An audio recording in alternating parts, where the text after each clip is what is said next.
ഈ കനത്ത ചൂടത്ത് അല്പം തണുത്ത വെള്ളം കുടിക്കുമ്പോൾ കിട്ടുന്ന ഒരു സുഖമുണ്ടല്ലോ, അത് പറഞ്ഞറിയിക്കാൻ പറ്റില്ല. പക്ഷെ ഞങ്ങൾക്ക് ദാഹിക്കുന്നു, ചൂടാണ് എന്നെല്ലാം പറയാൻ സാധിക്കാത്ത മൃഗങ്ങൾ ഈ ചൂടിനെ എങ്ങനെ അതിജീവിക്കുന്നു? വരൂ നോക്കാം.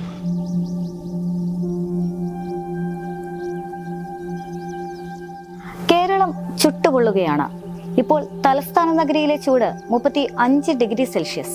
മനുഷ്യന് സഹിക്കാൻ പറ്റാത്ത ഈ ചൂടിനെ പാവം കാട്ടുമൃഗങ്ങൾ എങ്ങനെ സഹിക്കുമെന്നോർത്തുകൊണ്ടാണ് തിരുവനന്തപുരത്തെ മൃഗശാലയിലെത്തിയത്. എന്നാൽ ഇവിടുത്തെ കാഴ്ചകൾ അമ്പരപ്പിക്കുന്നതാണ്. ഒട്ടേറെ സജ്ജീകരണങ്ങളാണ് അതിഭീമൻ ചൂടിൽ നിന്നും രക്ഷ നേടാൻ തിരുവനന്തപുരത്തെ ഈ മൃഗശാലയിൽ ഒരുക്കിയിരിക്കുന്നത്. തിരുവനന്തപുരം മൃഗശാലയിലെ മൃഗങ്ങളെ ചൂടിൽ നിന്ന് സംരക്ഷിക്കുന്നതിനായിട്ട് നമ്മൾ പ്രത്യേക സംവിധാനങ്ങളിലൂടെ ഒരുക്കിയിട്ടുണ്ട്. ഏറ്റവും കൂടുതൽ ചൂട് അഫക്റ്റ് ചെയ്യുന്ന മൃഗങ്ങൾ പൊതുവെ കരടി വർഗ്ഗത്തിൽപ്പെടുന്ന മൃഗങ്ങളും പൂച്ചവർഗ്ഗത്തിൽപ്പെടുന്ന സിംഹം, പുലി മുതലായ മൃഗങ്ങൾക്കാണ് കൂടുതൽ ഹീറ്റ് സ്ട്രെസ് ഉണ്ടാകാറുള്ളത്. അപ്പോൾ അതുകൊണ്ട് തന്നെ കരടി വർഗ്ഗത്തിലെ ജീവികൾക്ക് നമ്മൾ ആദ്യമായിട്ട് ചെയ്തേക്കുന്നത് തണ്ണിമത്തൻ പോലെയുള്ള തണുപ്പുള്ള ഫ്രൂട്ട്സ് വലിയ തോതിൽ ഫുഡിൽ ഉൾപ്പെടുത്തിയിട്ടുണ്ട്. പോരാതെ തന്നെ ഐസ് ബ്ലോക്കുകൾ, ഹിമാലയൻ കരടി പോലെയുള്ള വളരെ തണുപ്പുള്ള സ്ഥലങ്ങളിൽ ശീലിച്ച ജീവികൾക്ക് ഐസ് ബ്ലോക്കുകൾ ഇട്ട് കൊടുക്കുന്നുണ്ട്. പോരാതെ തന്നെ ഇതിന് രണ്ടിൻ്റെ കൂടുകളിൽ മിസ്റ്റ് വെച്ചിട്ടുണ്ട്. അതായത് വെള്ളം സ്പ്രേ ചെയ്ത് ഒരു മിസ്റ്റ് പോലെ ആക്കി തണുപ്പിക്കുന്ന രീതിയിലുള്ള ഒരു സംവിധാനം കൂടെ അവരുടെ കൂടുകളിൽ ഒരുക്കിയിട്ടുണ്ട്.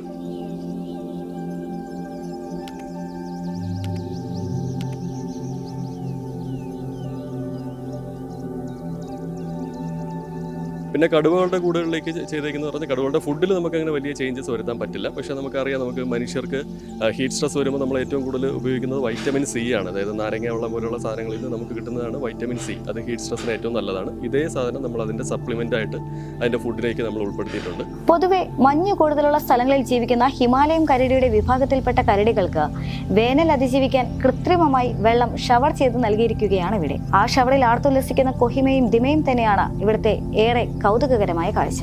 ഷവറിംഗ് മാത്രമല്ല, ഇവയുടെ ഭക്ഷണ രീതിയും ഏറെ കൗതുകം തന്നെയാണ്. ചൂട് കൂടുതലായതുകൊണ്ട് ഭക്ഷണ ക്രമീകരണത്തിൽ ഏറെ മാറ്റങ്ങളും വരുത്തിയിട്ടുണ്ട്. ഉച്ചയ്ക്ക് തണ്ണിമത്തൻ ഐസ് കട്ടകളാക്കി നൽകും.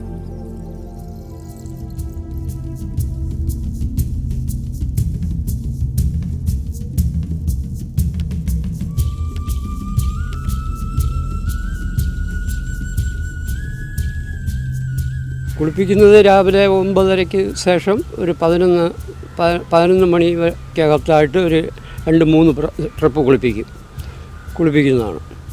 പിന്നെ അതിൻ്റെ കൂടെല്ലാം വൃത്തിയാക്കി അതിന് ആഹാരം 11 മണിക്ക് ആദ്യത്തെ ഒരു സ്റ്റെപ്പ് കൊടുക്കും. പിന്നെ 12 മണിയാകുമ്പോൾ രണ്ടാമത്തെ സ്റ്റെപ്പും കൊടുക്കും. ചിലപ്പോഴേ ഈ 11 മണി എന്നുള്ളത് ചിലപ്പോൾ 10 മിനിറ്റ് താമസിക്കാം, അങ്ങനെയൊക്കെ വരുള്ളൂ. അല്ലാതെ കൂടുതലായിട്ട് താമസം വരില്ല.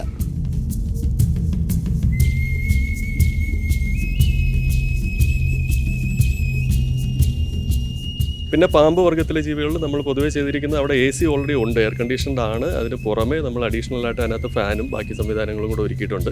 പിന്നെ വെള്ളം ഒരു കാരണവശാലും വെയിലേൽക്കാത്ത രീതിയിൽ വെള്ളത്തിൽ കിടക്കുന്ന പാമ്പുകളുണ്ടല്ലോ, അപ്പോൾ അതിൽ വെയിൽ വരാത്ത രീതിയിൽ, അത് ചൂടാകാത്ത രീതിയിലുള്ള ഷെയ്ഡ് നെറ്റുകളും അഡീഷണലായിട്ട് പ്രൊവൈഡ് ചെയ്തിട്ടുണ്ട്.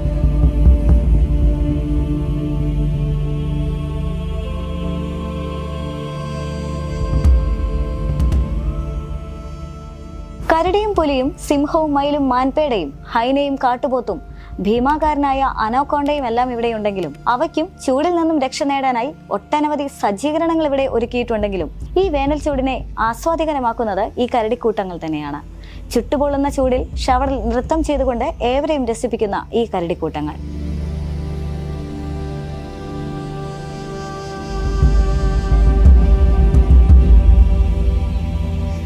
അസഹനീയമായ ചൂട് പുറത്ത് മാത്രമാണ്, ഇവിടെയെല്ലാം കൂളാണ്, ഡബിൾ കൂൾ. ക്യാമറമാൻ ചന്ദ്രൻ ആര്യനാടിനൊപ്പം ദൃശ്യ ജതീന്ദ്രൻ, M5 ന്യൂസ്, തിരുവനന്തപുരം.